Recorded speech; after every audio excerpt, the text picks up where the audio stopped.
আসসালামু আলাইকুম, সবাইকে নববর্ষের অনেক অনেক শুভেচ্ছা। আজকে ছোট্ট একটা আয়োজন করলাম।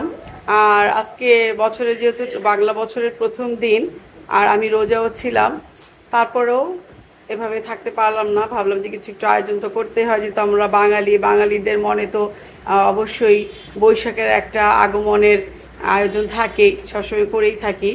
তো আজকে যা যা করেছি সব আপনাদের মাঝে শেয়ার করবো। আমি তো ইফতারিতে খাবো, আর এখন আমার বাচ্চারা খাবে, তো ওদেরকে একটু খাওয়াটা বেড়ে দিচ্ছি। তো যা যা আয়োজন করছি সবই আপনাদের শেয়ার করছি। এই হচ্ছে আমার আজকের আয়োজন। আম্মু কি খাবে? পান্তা ভাত খাবে? আপনি তো খাও, হ্যাঁ? পেঁয়াজ দিব? তারপর এই চামচ কোথায়? তা পান্তা ভাত দিয়ে ভর্তা ভালো লাগবে। এটা দেখো, আলু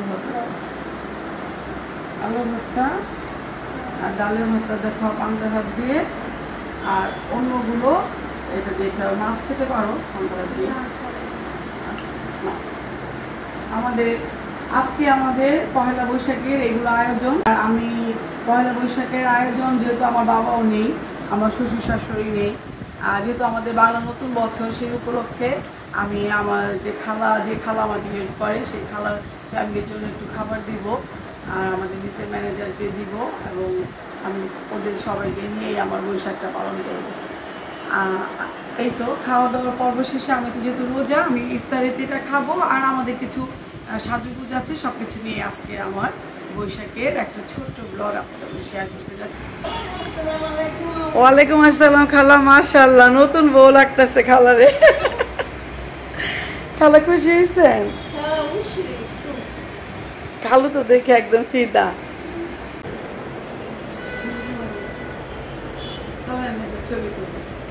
অনেক সুন্দর লাগতেছে, মাশাআল্লাহ খালা, ধন্যবাদ। আজকে আপনারা অনেক সাহায্য করছেন, আমার এগুলো করা সবকিছু করে সম্ভব হতো না।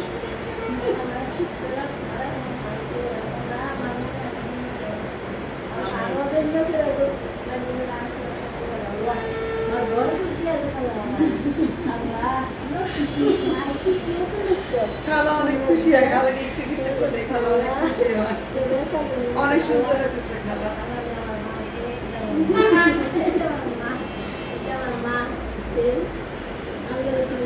সবাই খালার জন্য দোয়া করবেন।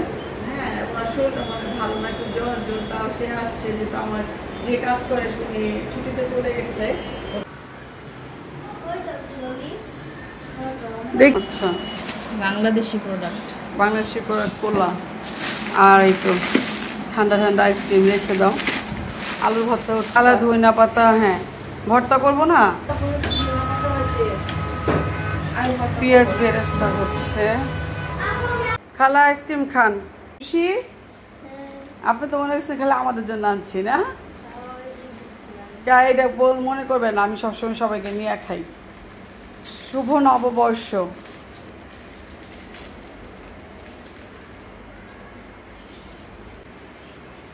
টিজা আর খালা আগে খাচ্ছে, আমি তো রোজা, আমি পরে খাবো। আলহামদুলিল্লাহ, সাওয়ালের 6 রোজা আজকে আমার কমপ্লিট হয়ে গেল। আর দেখছেন এত কিছু আয়োজন করছি, সব কিছু আয়োজনের পিছনে দেখা যায় কেউ না কেউ সাথে হেল্পার থাকে। আর আমার যে লোকটা আমাকে রেগুলার কাজ করে আমার ঘরে, সে কিন্তু চলে গিয়েছিল। তারপর আলহামদুলিল্লাহ, আল্লাহর রহমতে এই খালা আমাকে হেল্প করছিল। একবার মরিচ ফালায় দেয়, একবার বটা ফালায় না। এই দেখেন, লবণ দিলাম, এখন বাদে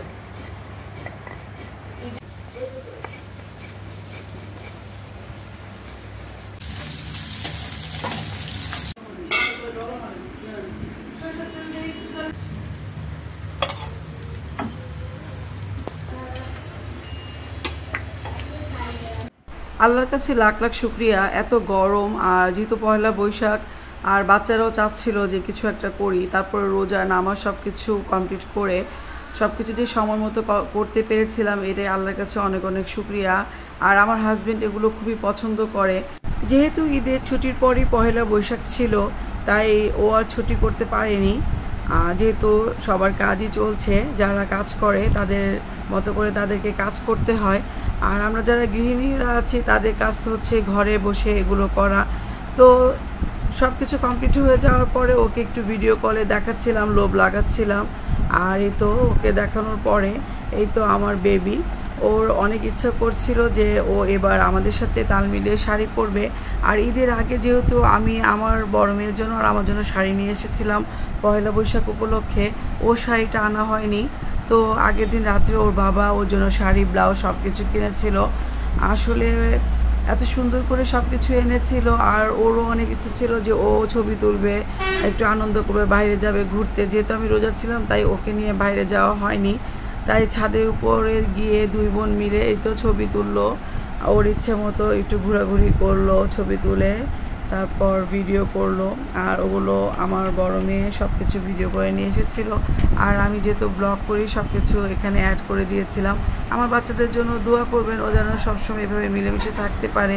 আর এই তো আমার হাজব্যান্ড সুন্দর সময় ফুচকা নিয়ে এসেছিলো।